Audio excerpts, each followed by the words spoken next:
Talking of football, earlier this week, FIFA announced that it was imposing bans on SAFA officials on charges of match fixing. The Minister of Sports, Fikile Mbalula, has come out in support of the officials, calling for due process and saying that it will not allow them to be bullied by FIFA.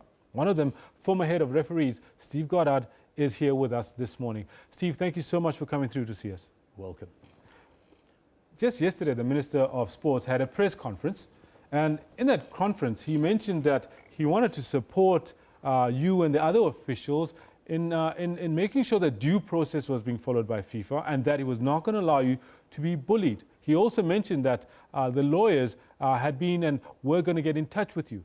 Have they done so yet? Not at the current time. All right. Now, please tell us, what do you make of this particular, what's happened over this last couple of days, where FIFA has come out and said you, along with former colleagues of yours, have been banned for being involved in match fixing?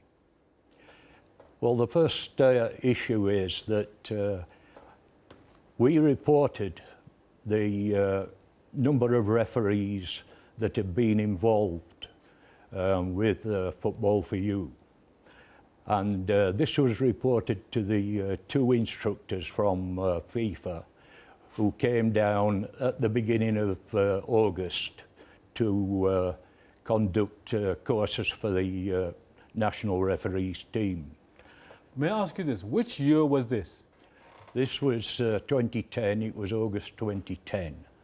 Now, the interesting fact is that I've had it confirmed that those two instructors, they reported back to FIFA, and they also did some investigations of their own with the match officials, which were all FIFA match officials, supposedly, that came in to do the friendly games.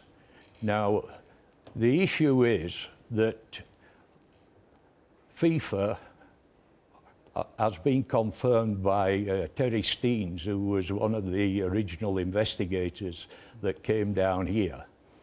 FIFA did nothing then until a letter arrived from the now SAFA CEO, Dennis Mumble. And that was sometime between 2011 and 2012. I don't know the exact dates. Right. That was when they dispatched the FIFA security team of Chris Heaton and Terry Steens down to South Africa. Very interesting. Now, it seems very odd to me that it took FIFA so long to actually react to the situation. The other issue being that eventually we get contacted by the FIFA Ethics Committee, and interestingly enough, at home we have been subject to a armed robbery at the house, and my email was no longer working. Now, it transpired that FIFA sent 4 emails before picking up a phone about 3 weeks later to ask me why I was not answering the emails. In the context of that, I was given sort of 3 days to get a visa to go to Zurich, and that proved impossible.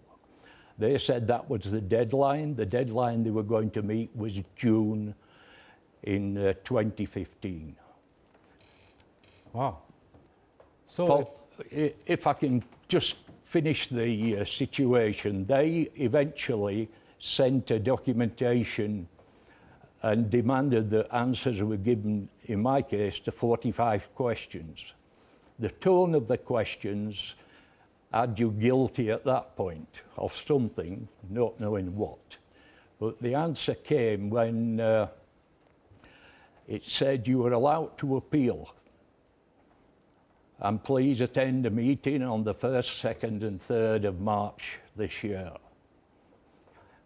I was quite prepared to do that until I saw the next paragraph, which says you will be required to pay your own airfare to Zurich and your accommodation whilst you're in Zurich.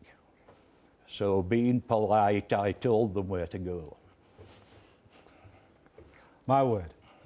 And this is for this year, this March, you were meant to have gone through to Zurich, and this is after you'd missed a series of emails because you'd had a burglary at your home prior to that last phone call saying you haven't responded, therefore you've missed the deadline.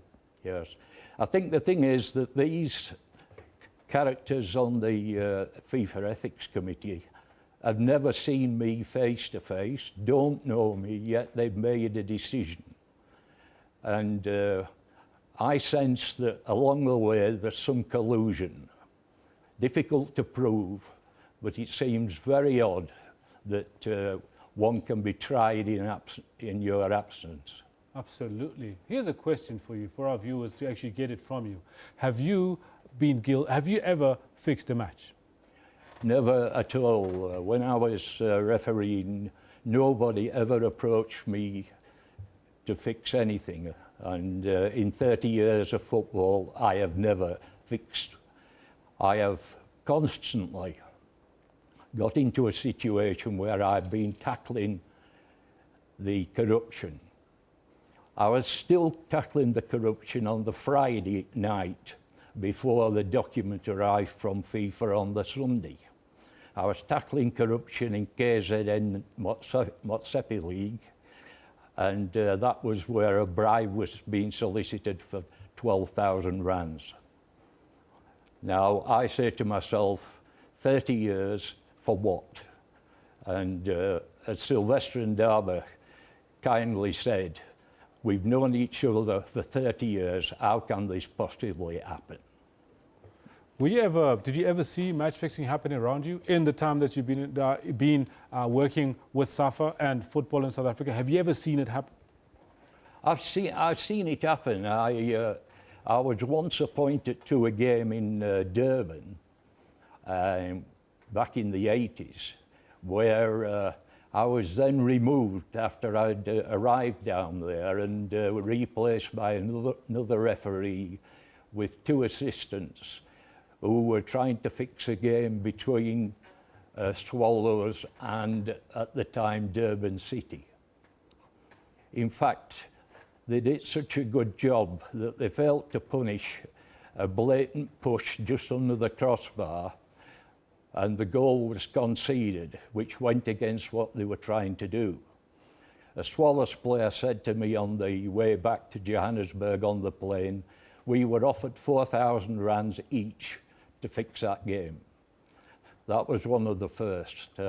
I've seen numerous other instances of corruption, and if we bring it right up to the current day, now what's happening with PSL is very, very interesting, because the lady heading up the Zimbabwe FA has been in the country, and all of a sudden we've got another corruption activity, this time in the PSL. Doesn't come as any surprise to me. Oh, very interesting.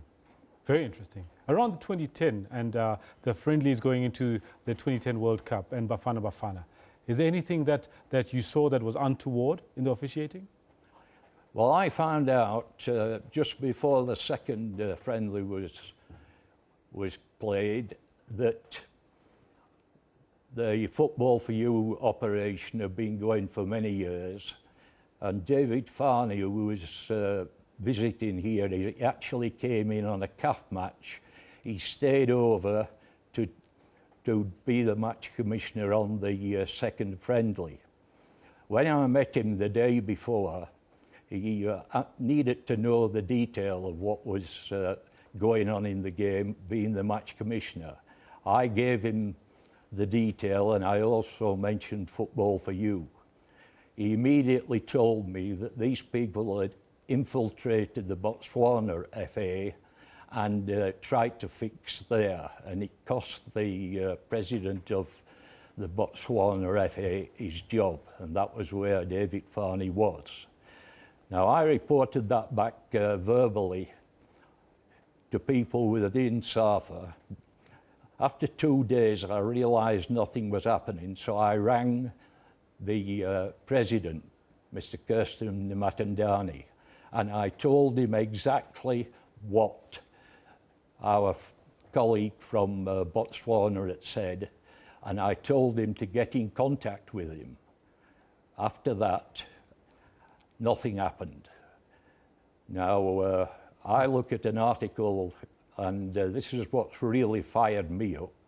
I looked at an article in the Star where he supposedly absolved himself from any aspect of that situation because he was at a higher level than the people who were working on the ground in Safa.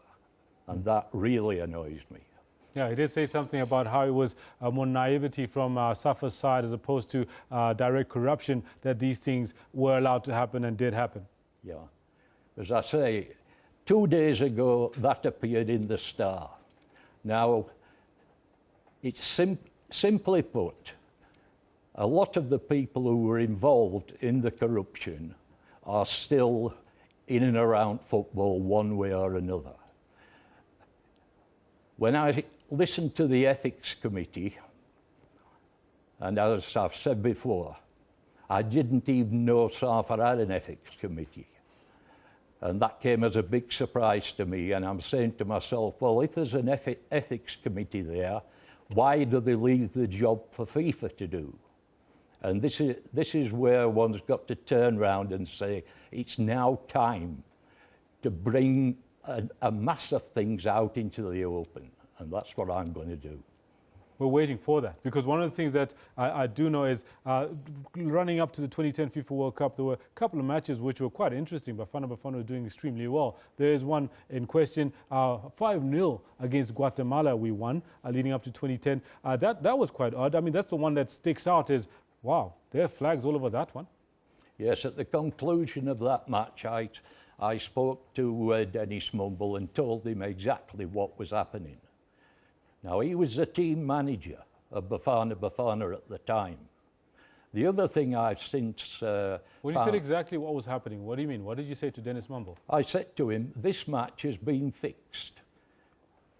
The Guatemala match? The Guatemala match. You saw that it had been fixed. How did you know that?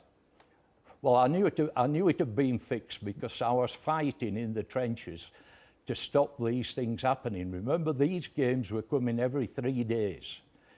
Having reported the matter to the president, I didn't expect that it would continue.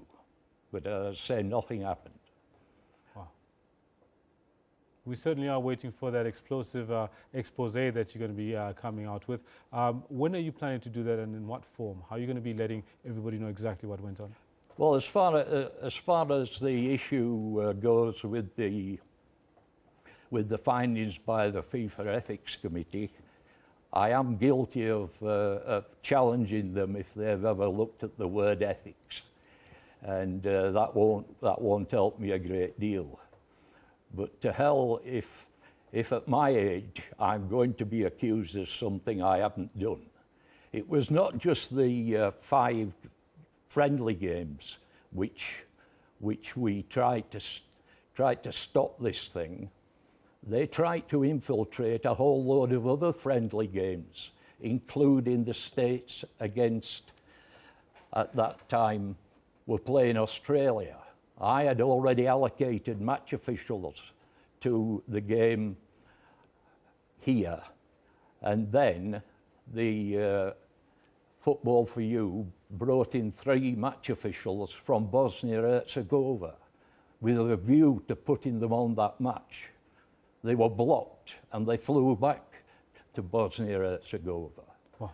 Now, if anybody really wants to get a good background to understand Football for You, under my name on the internet, Steve Goddard, football referee, on the 3rd page, we'll find a section which says Keelong Kings, and that is Perumal's e-book, which he has written whilst he was in jail.